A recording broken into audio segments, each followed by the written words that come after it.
My ex tried to ruin my reputation and destroy my life after a breakup.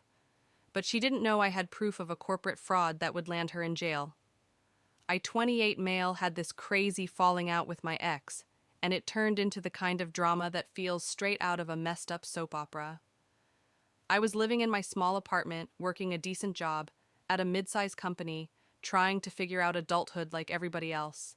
Nothing special about my background, just your average upbringing, regular parents, a younger sibling who drives me nuts sometimes, and a group of friends I'd known forever. My ex and I dated for a couple of years, and at first things seemed normal enough. She worked at this big company and had serious ambition. She was always talking about deals, big clients, or new ways to get promoted initially. I admired her drive. But after a while, it started feeling like she was competing with me. Instead of just chasing her own goals, she compare everything. Salaries, social media likes, even who got more compliments when we went out. The constant comparison made our relationship feel toxic. Still, I try to push through. Relationships are work, right? But her attitude took a nosedive. She got super secretive about her job, which was weird because she used to brag about every little win. Suddenly, if I asked how work was, she'd snap at me or say she was too tired to talk. I worried she might be depressed or stressed, so I gave her space, thinking I was doing the right thing. Then she started criticizing me, left and right, calling me lazy, accusing me of lacking ambition, saying I'd never provide the lifestyle she deserved that cut deep. I tried to defend myself, but it felt like we were always on different wavelengths one night. Everything blew up. We had a nasty argument that ended with both of us hurling harsh words. She basically told me I was small-minded and not worth her time. My father happened to be visiting that weekend, and he overheard enough of the argument to pull me aside and say, "You don't need someone who tears you down like that." I nodded, feeling both sad and oddly relieved when it was finally over, but the breakup was just the warm-up act, because after that, she started saying horrible stuff about me to anyone. Who would listen, I heard through mutual acquaintances and random messages on social media, that she was labeling me abusive completely false, telling people I had an alcohol problem I barely drink, and claiming I'd been fired for incompetence. I was still employed doing fine. She also told folks in the neighborhood that I was deep in debt, possibly involved in shady bus business, and that I'd cheat anyone for a quick buck. My phone blew up with concerned or accusatory text from people who bought her stories. I was stunned for a while. This person and I had loved each other, or so I believed, and now she was out there trying to destroy my name. I tried calling her to straighten things out, to at least demand she quit spreading lies, but she never picked up my texts when ignored. The rumors got worse, and I started feeling paranoid that every new text or call was more gossip fueled by her right.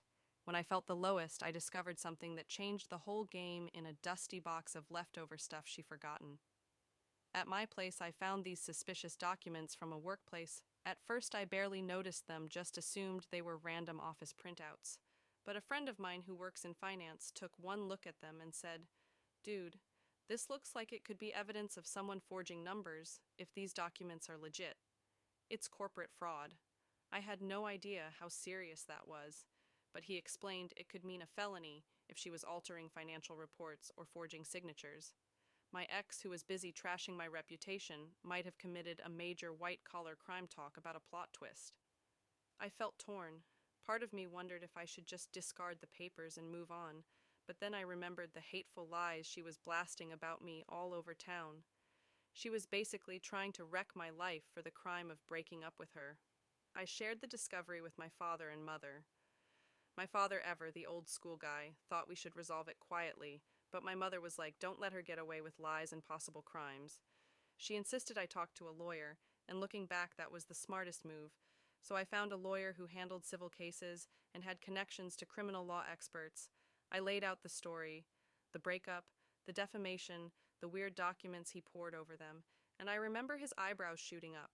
He said it definitely looked suspicious, like someone tampering with official data to make the company's performance look better.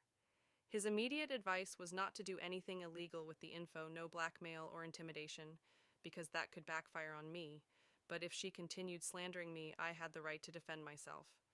He also mentioned we could file a defamation lawsuit if her rumors kept spreading. After that meeting, I felt more confident but still bitter. She was telling the world I was some nightmare ex-boyfriend, but she was the one seemingly committing fraud. A couple of days later, I got more calls from people who had heard fresh gossip. She claimed I cheated on her, that I was physically violent, and that I'd stolen money from her. One rumor was so wild it made me laugh. Apparently, I threatened her parents. I never even met them in person. They lived in another state. Still, some folks believed her. My younger sibling called me in a panic, asking if I was okay, and whether any of this was true. That's when I realized how far she was willing to go. She didn't just want to shame me. She wanted to isolate me from everyone who cared about me. I documented everything: screenshots, texts, voicemails. My lawyer said we might need them if we sued her, or if she tried to claim something else. Meanwhile, I found out from a mutual friend that she was posting all kinds of rants on a local forum, calling me names and painting herself as the victim of this dangerous man. She also kept bragging about her achievements at work, saying she was about to land a huge promotion. That's when I thought, she's out there publicly smearing me while committing possible fraud to climb the ladder. So I asked my lawyer what to do next. He mentioned sending her a cease and assist letter. If she ignored it and kept running her mouth, that would strengthen our case for defamation. We sent the letter to her address, but she never responded. In fact, her post got even nastier, and she added new lies about me. She basically painted me as the most horrible person on earth.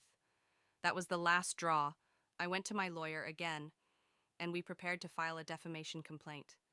We also talked about the option of alerting her company about those suspicious documents. My lawyer advised me to consider sending them to her employer's compliance department. That way, it wouldn't look like personal revenge. It would be a legitimate tip about potential criminal activity. If it turned out she was definitely cooking the books, she'd have to face the consequences. I had a small gathering at my place with a few close buddies to talk things through. Some said we should send the documents directly to the SEC or the FBI. Others said we should let her own company handle it first. I worried about how it might blow back on me if I handled it wrong. But then her coworker, a guy I'd only met once, called me. He said, "I don't want to get involved in your personal drama, but she's been bad-mouthing you at work." Also, I overheard some weird conversations about altering numbers on a project.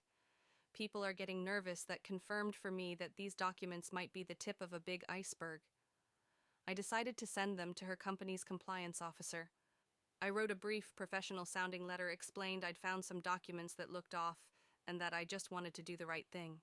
I didn't bring up the breakup or the rumors, kept it strictly business. My lawyer co-signed this approach. I sent everything via certified mail, so I'd have a record. After that, I felt a mix of anxiety and satisfaction.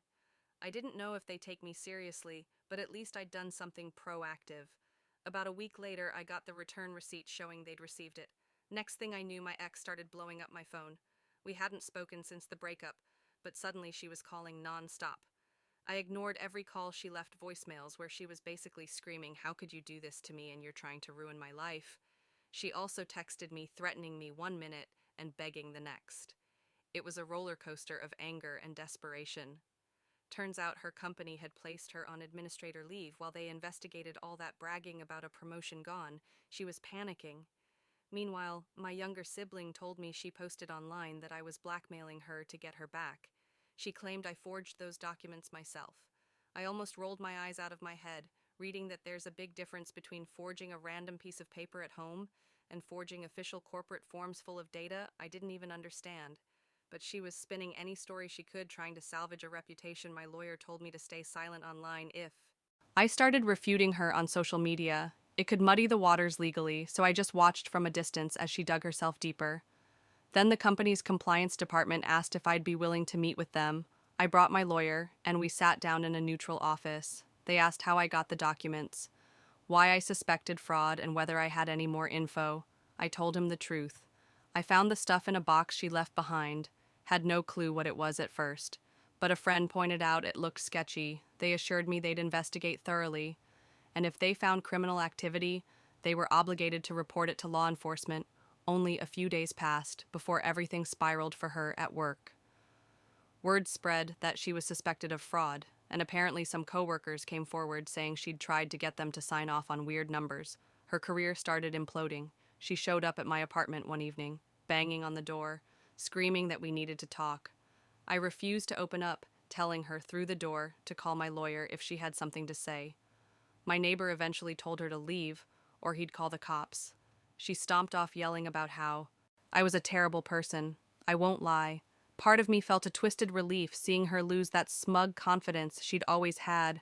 After that, she texted me another tiat, blaming me for everything, saying I was jealous of her success, and I was out to destroy her future. She actually tried to claim I was the reason she tampered with documents like my existence, force her hand or something. I just block her number. My family and friends also started getting calls from her where she played the victim card, begging them to talk to me. So I'd stop. My father told her never to contact him again. My mother threatened her with harassment charges if she kept it up. My younger sibling blocked her.